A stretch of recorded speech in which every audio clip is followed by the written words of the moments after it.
Hello, and welcome. Welcome once again to the Secrets of the High Demand Coach podcast. And I am here with the high demand coach of high demand coaches. It is the one, the only, Les McKeown. In addition to being a dear friend and mentor of mine, he's also the founder and CEO of Predictable Success.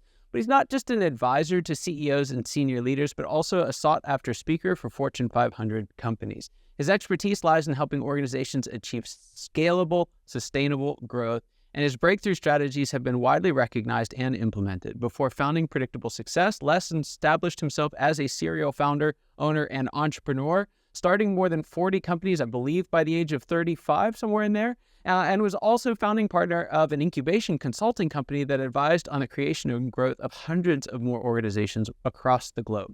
He's the best-selling author of Predictable Success, The Synergist, Do Scale, and Do Lead. Amazing books, highly recommend them. And he's here with us today. And being that it's our 200th episode, I couldn't think of a better guest. And I couldn't think of a better topic. The most common question that I get asked when I'm working with leaders that are trying to get to predictable success is, can I take my current team to predictable success? Are they the ones that are going to get me there? And behind that is this idea, Les, that they don't even know where to start answering that question, right? It just feels so foreign. You know, they've added folks that are just the ones who've worked here the longest, that they like the most, and that's been the leadership qualification to date. But they're looking at it saying, hey, this thing's changing. I don't really understand how it's changing. And I know that my leaders have to change too, but I don't understand how they change. So when you're faced with that question, I know you get asked all the time, do I have the team that will get me to predictable success? How do you start? I typically start by saying maybe, because who knows yet? Part of the challenge, as we say many times, is that when you're growing your business through what we call a fund stage, and then you hit that point, which we call whitewater, it's a bit like taking your business into a tunnel. And, there you are, you got all the right people on the bus. You've been going along and successful for quite a few years. You drive into this whitewater stage. And the reality is what comes out the other end, it's not that it's not the same bus. It's not even a bus anymore. It's a different thing. It's a bit like that, stage from caterpillar to butterfly. When the change happens, it's the same organic entity, but it's a very, very different thing. And not every team, and almost always not every member of every team, can make the transition. Many can, some can't. But the key thing that I look for is, does the founder, sometimes it's not a founder, usually it is. Let's call him the MSC, the most senior executive, whoever it is, who's pushing this thing forward. Do they understand that change, that chrysalis-like event, it's got to start with them? And what happens mostly is, they see and intuit, I need more from my team. And I'm sure we'll have time to talk about what that actually means, because it means some very practical, real-world things, needing more from the team. And they start working their team to try to get that more to be defined.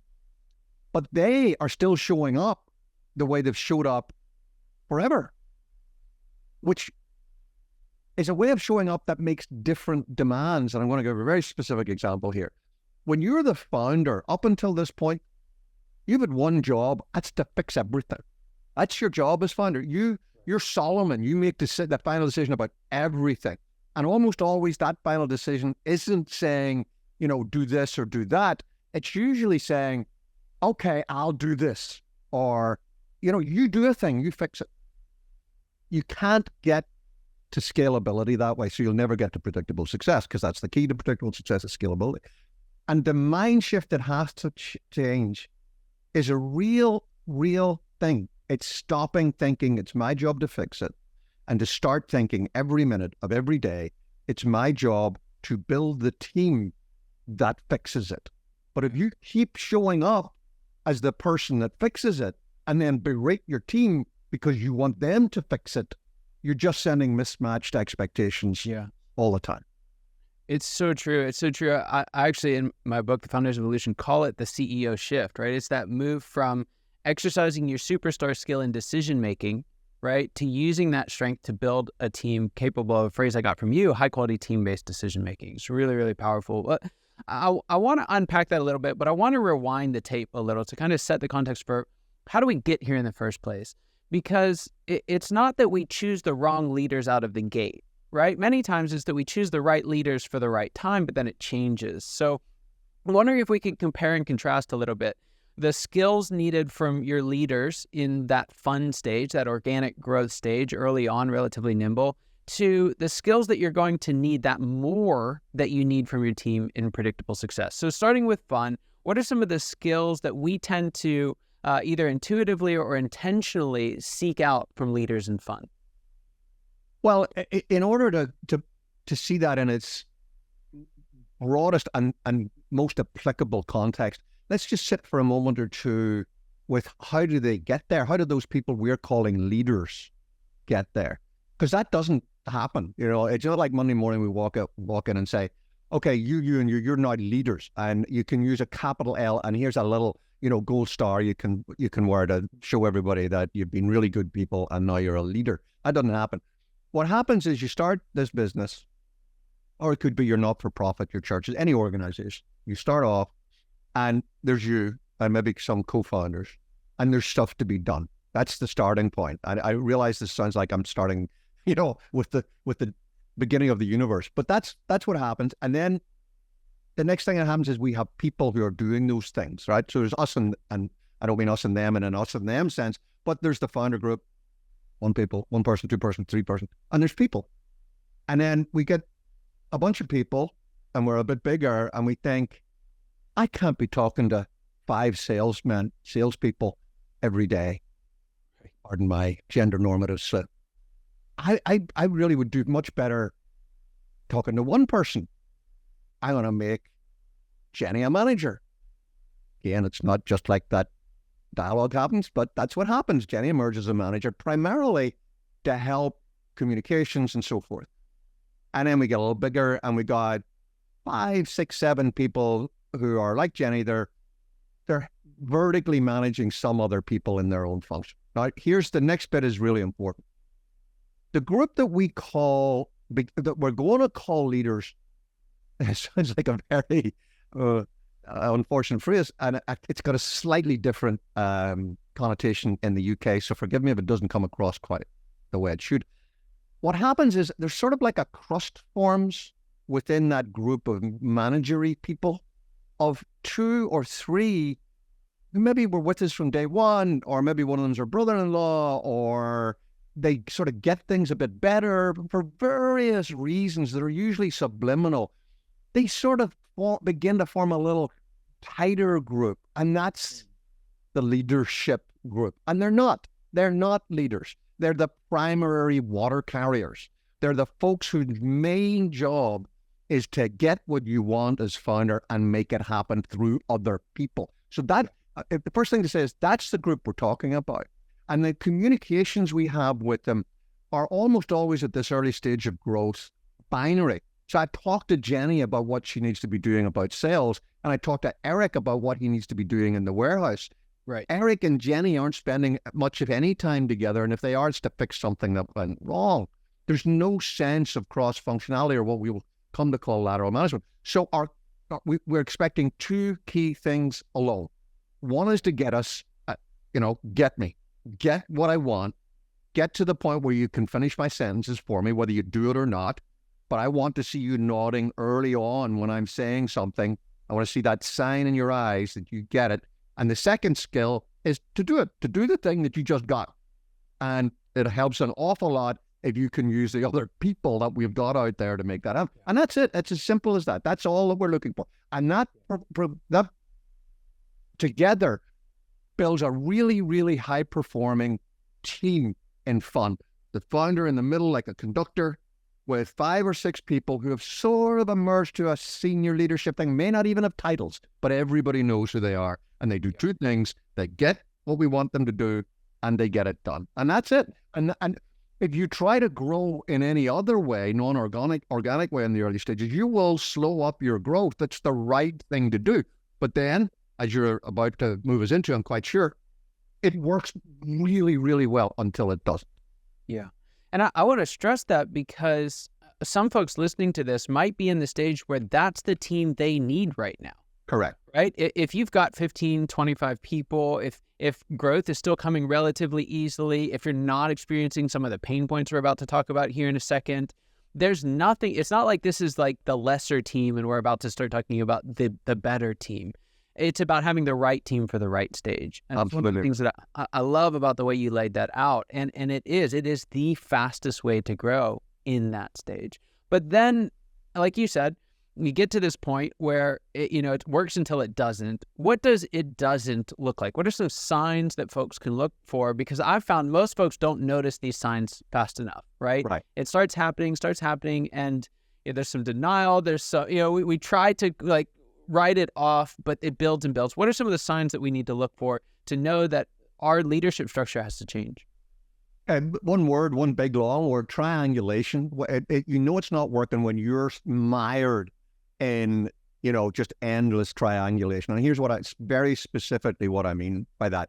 And the example we just gave, everything works really well when I can talk to Jenny. I start a sentence about my view for our sales goals next quarter, making stuff up here. Jenny, I see, gets it, maybe adds some value in the conversation. Then when I see her back as she moves towards the door or the Zoom window closes, I'm feeling really confident she's gonna pretty much make that happen. And I'm talking to Eric, and I know the connotations of what Jenny's going to do are for the warehouse in the next quarter. I talk to Eric, he gets it. Zoom window closes, off he goes. I feel comfortable. What happens when we get complex? And I'm not talking about 500 people. I'm talking about probably certainly happening at 15 by the time you're into 20 people. You're mired in this. You are being called by Eric and or Jenny all the time to deal with the implications of what the other one has done that they didn't know about. That means you've got to fix that thing. And now you're fixing stuff all the time. And you're in these endless triangulated discussions for one reason. You've trained these people by commending them, by bonusing them, by congratulating them on delivering in their, let's use the word silo. It's not a popular word, but that's what it is. And that has worked. No, it doesn't work anymore. Now you've got to take that as a hygiene factor, that they will do what they need to do in their own department or division or project or group or team. That what you're commending, bonusing, congratulating them for is sorting stuff out. Maybe another word that comes to your mind when you think about this, between themselves. And those that are listening to the audio can't see me making little between themselves gestures with my hands, and sorting things out with an assumed delegated responsibility or an actual delegated responsibility. Maybe we'll come back to that. That means that escalation isn't a chimney anymore. It's not the case that every time I, Eric, have a problem, it's just like in that Harry Potter movies, where you throw something into the chimney, into the fireplace, and whoosh, it goes off and appears somewhere else, like on your desk as the founder. They're sorting stuff out. And in our world, what we call that is lateral management, which is fueled by something you haven't been teaching your folks, which is to take an enterprise view. That when you make non-trivial decisions, you're no longer thinking, what does this mean for my sales team? You're no longer, well, you are, but that's taken for granted. There's no discussion about you filtering everything that happens through your sales team, because that's what you're paid for. No, there's no brownie points for filtering things through. What does that mean to my warehouse team? That's what you're paid for. What you're now here to deliver, the brownie points, are for working out what I'm about to do and how it impacts everybody else. And getting the team to begin to work as a team is the crucial next step.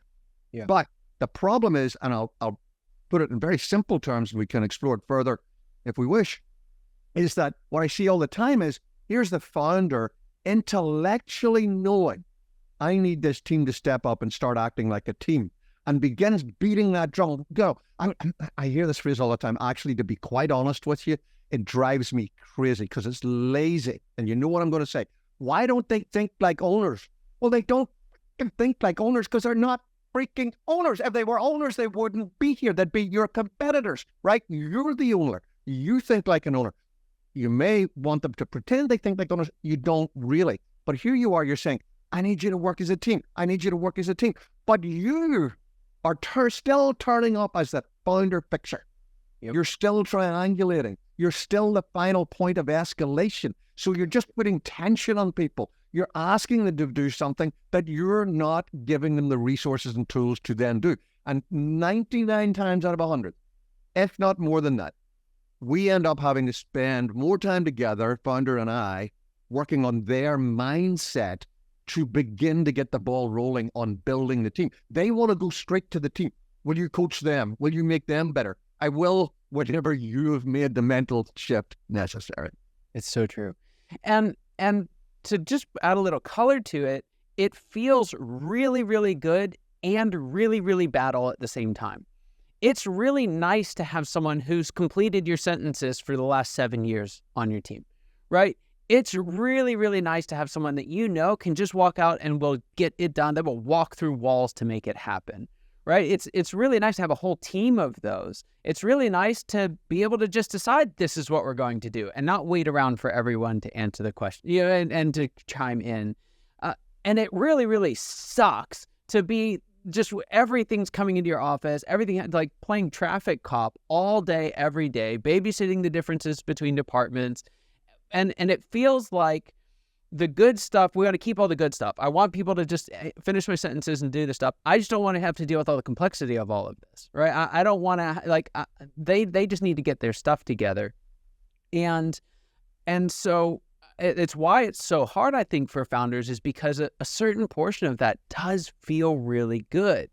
And we want to hang on to that. We want to hang on to it, but it undermines everything else that we're trying to do. So let's, there's so much we could go into on the mental shift you have to make as a founder. We're going to save that for another episode, another time. We'll have you back. What I'd like to look at now, though, is can we get some clarity on what we actually need them to do? What are the skills that we need from our team to make this leap? What are the skills we need from an executive in predictable success?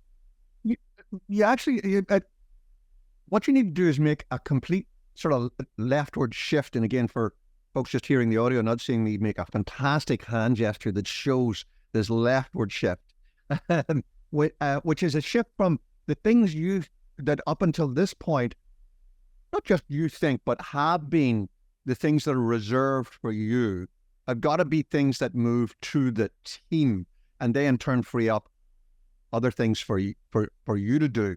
The things that you are doing as the founder or the MSC, if you're not the founder, in the early struggle, then through fun, right up, still almost certainly still doing it in the first third of Whitewater, you're the one that's thinking strategically, right? If you're going to scale, you need your team. You need your T1. That crust needs to become an actual formal team with a name and a mandate and a regular inventory of effective meetings, and a good quality agenda that allows them not to come, as most T1 meetings are, leadership meetings are, and talk about management issues. You know, the biggest machine we have in the warehouse is broken, or, do we have the budget to replace it? Or this big client wants us to code out module Z in our software. That's not thinking strategically. Right. But most leadership teams still get trapped in that, because that's what the people on the leadership team have been thinking about up to now. And they get in a room together and they think, oh, he or she, our founder wants us to talk with each other about all the things that we have to deal with. And those meetings become the most boring reporting in, reporting out, call it what you want. I don't know why it's managed to have both titles, I'm reporting in or I'm reporting out. But anyway, it becomes that, and everybody's bored out of their skull, because that's not what you're there to do. You're there to begin to think strategically, and that you've got to hand that over to your team. Now you have got another mind shift to make, which is this. Most founder owners are visionary leaders in our visionary operator process or Synergist world. If that's all news to you, don't worry about it. Just relate this to your own experience, which is most founder owners are visionary types. they've got two modes of being in meetings, whether they're formal or informal meetings, physical or virtual meetings. They've only got two modes, in charge or not here. That's it. I'm either here and in charge, and for some people that means overt and it's obvious. For many leaders, it's not so overt, but it's still the case. I like to think of it this way. In fun, if you got to look, if you sat in on a Zoom leadership meeting or got to look through a window into an office where people were meeting, it wouldn't take you more than 3 minutes to know who the boss is. The body language will show it. People look at the same guy or person over and over again. And you realize, oh, okay, that's the boss.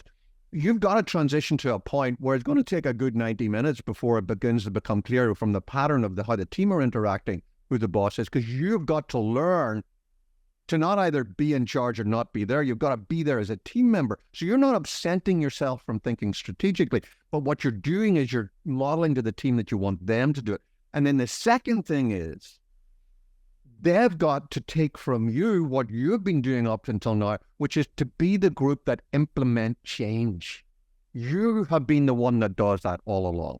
You come in on a Monday morning having been on vacation or gone to a workshop or read one of Les McKeown's fantastic books, and you come in with these sweeping things, and you're the one that drives for that to happen. If you're serious about, there's nothing wrong with that. And if you just want to continue growing, I shouldn't say it's diminutive. You want to continue growing your business, you can stay like that forever. But if you want to truly scale, you've got to teach your team that they've got to be the ones that think strategically with you involved. And as owner, you still have, let's face it, you have still got ultimate veto, but your team is the driving force, and they're the driving force to implement. And if you don't make that shift mentally and then model it, and also, here's the really hard. So many founder owners can get started with that and they give up because after the third meeting, it hasn't taken. They're still talking about the broken machine. They're still talking about the client demands. They're still operating in what we call the T2 level, T1 senior leadership, T2 management. They're calling in stuff. Now, it takes at least 6 to 9 months of obscene amounts of resilience, determination, and pressure to just begin to get them to change. And typically a year to 18 months to make that shift. So sticking with it is really, really difficult. Yeah. One of the things that's so hard about sticking with it is that we don't have the confidence that it's going to pay off, right? For a few different reasons. One, we've never done this before, right? And as much as we like and trust, the one guiding us through this process, it's still, there's something in reserve. And then again, going back to kind of our initial question, I would say the more poignant one is, okay, I think we can do this, but I don't know if Jim can do this. Right. If I give 6 to 9 months of just waiting, right, is Jim really going to make the leap? What are some signs that you look for when you're working with teams to help kind of play that out and say, hey, does Jim have what it takes? Doesn't Jim have what it takes? What can we look for along that road? Well, the first thing is just to look for is just the statistics. And I have no reason why this is, and I'm not going to just try to justify mathematically what I'm about to share. I'm just going to tell you this is what I see all the time. A third of your group don't have what it takes. So if you're trustish leadership teams, 3 people, almost certainly one of them won't make it. If it's 6, 2 probably won't make it, and so on and so forth. Now, don't ask me why that is. It's just how it's shown up over the years.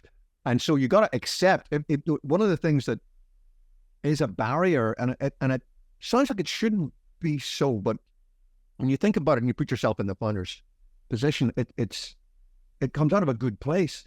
Some founders just get to the point where they think, Jim isn't going to make it, but I don't want to do what's necessary to accept that and work with it, which would mean, finding something else for Jim to do. So they just stick with what they've got. And I see a lot of founders, they bump up against that, come back, and then the pain of not being able to scale gets so hard they come back up, and it takes 2 to 3 runs. And that's for all good reasons. Anyway, that wasn't the question. The question is, what are you looking for? You're looking for 2 things.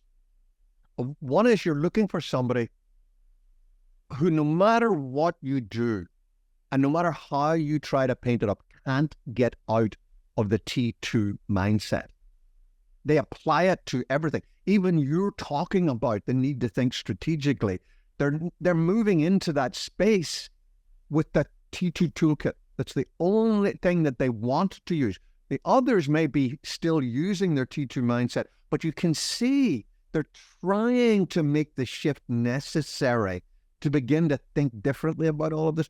But if someone is relentlessly just looking through the T2 lenses, then here's what's happening. It's not that they're bad or incompetent people. It's that you're pushing expectations on them that they don't, probably whenever you confront them with the implications, they don't want to fulfill those expectations. Yeah. I'm the best warehouse manager in the world. Would you please just let me go back to being a warehouse manager? That's a great conversation to have. Yeah. Look, bring in a director of operations and I'll report to them. Let me be the warehouse manager. Stop trying to force me to be the director of ops, because I don't want to do that. That's a great thing to have. The other thing to watch for is where the Jim in this world, poor old Jim, where you see him start to triangulate behind your back. So that's worse. That's not Jim not stepping up. That's Jim trying to harm the direction of growth you're going in. So you're having discussions, you're getting a bit of traction, and then you either hear or you notice or you see Jim's sort of picking at that, and you begin to hear, Jim doesn't think we are who we used to be, and afraid we're losing our sense of perspective, or this relentless drive for growth is just making us all machines. That sort of mindset, that is much more dangerous, because that's not just finding that you've got a round peg in a square hole. That's finding you've got somebody who's actually trying to stop what you're trying to do. And that's something which, if you're serious about scaling, you've got to put a stop to as soon as you possibly can. Yeah. I really want to highlight that those two are, the way you deal with those is very differently. Completely. Right?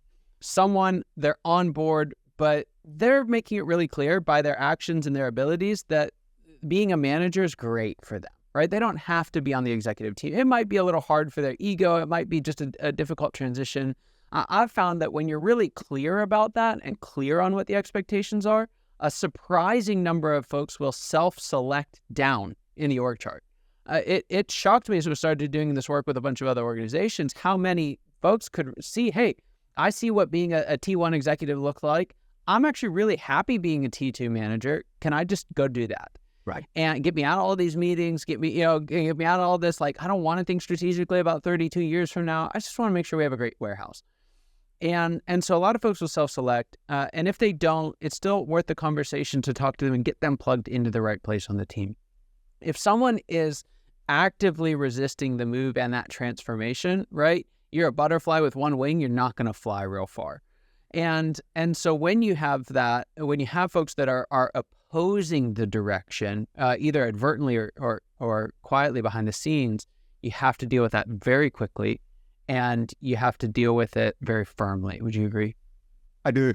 And depending on the historical relationship you have with the individual, even that in the second case where somebody's sort of self-harmingly attempting to continue to develop the team, you've got a couple of options. If it's somebody that's relatively new, maybe I'm painting a picture here that just happens to be one that is reasonably, it's not infrequent. They've come in relatively new, they see these changes, they also think they sort of know better a little bit. That can become toxic. And the best thing, to be bluntly honest with you, is just accept they're not right for here. And you can be gracious about the way that you help them find somewhere that will be better for them. But often it's somebody who's been around, from the very early days, if not day one, and they were big dogs in the growth of the organization.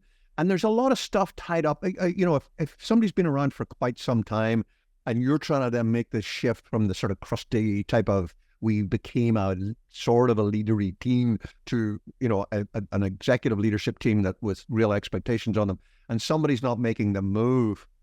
The biggest problem for them in dealing with it publicly is often just straightforward proximity.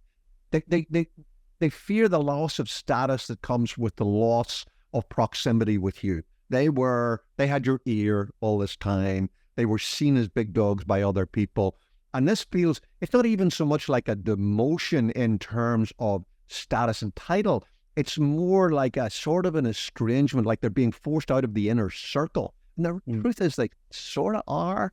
But what you can do is you can, and I got to apologize for my choice of terminology, but I haven't found a better one yet. You can build a dinosaur park for people, where you wouldn't want to use that phrase, but essentially what you're saying is, look, Jim, I love you, man, and maybe Jim's also married your daughter, who knows, or because you hire people for weird reasons earlier, but I really do value all that you've done, and I want you to continue to do it. And you and I, our relationship's not going to change on a personal basis, but it does change as we grow, in a business sense. Now, I want to, take away from you all of the pressure, the stuff you don't like, and I'm going to let you continue to do what you're doing.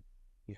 But there's just one thing that I've got to make a red line. You don't undermine what we're doing. Just don't do that. Leave it alone. Let it be.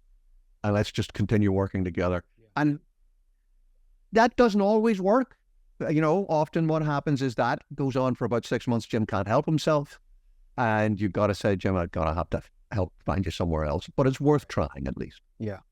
I think one of the things that we mistake is expressing our kindness and our humanity in keeping people on the trajectory that we've already placed them on, right?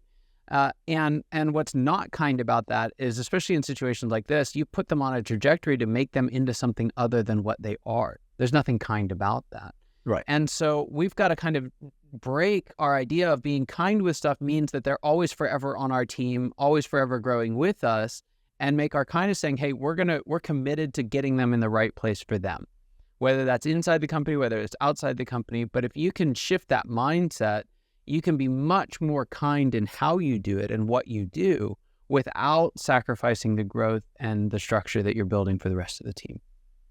Absolutely right. And, one of in dealing with those shifts, particularly with the folks who are finding it difficult to process the shift in their, what I refer to as that proximity relationship side. One of the metaphors that I've used with leadership teams that has proved helpful is to just point out that, when you've got your tiny little business, imagine it the size of a golf ball, and here's the boss and here's Jim, and they're standing in the positions they have in the business. No matter where they stand in that little golf ball, they're right next to each other. There's nowhere else to go. But nothing needs to change. Nothing needs to change except the business gets bigger. They stay in the exact same place, and this is now the size of a watermelon. Yep. There's distances grown between them just by the thing growing. Now you pump that up, do what the cool kids call 10x, and now you can't even see the tip of each other's heads, right? Yeah. The complexity of the business is what's come between you. And it doesn't need to change the interrelationship personally, except insofar as that might send bad signals to the rest of the team. And there's sometimes some, if you're seen to be traveling to and from work every day with Jim and going golfing with him 3 times a week, you've got a problem if he's not on board. But it doesn't mean to say that you can't still keep a friendly relationship and have him accept, Jim in this case, that this is not about me as the founder walking away from you. We're growing and we just found ourselves in different parts of this thing. Yeah. So, Les, I want to kind of wrap it up with this. It's a question I like to ask all my guests. You've been on the show, you've heard this before. But in the context of all this, of the leadership change that we need to make, of finding the right leaders for our team, what would you say, may even be something that you've said already so far in the episode, but what would you say is the biggest secret that you wish wasn't a secret at all? What's that one thing as we close today that you would want everyone watching or listening today to know?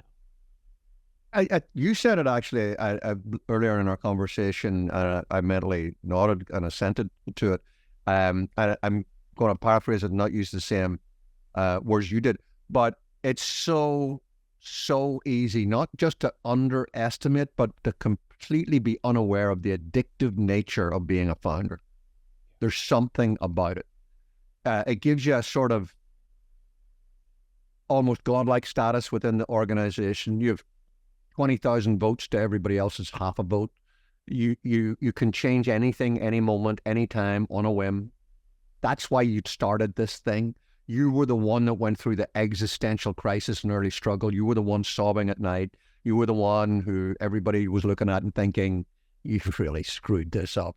And you're the one that came through it. You made it happen. And just, back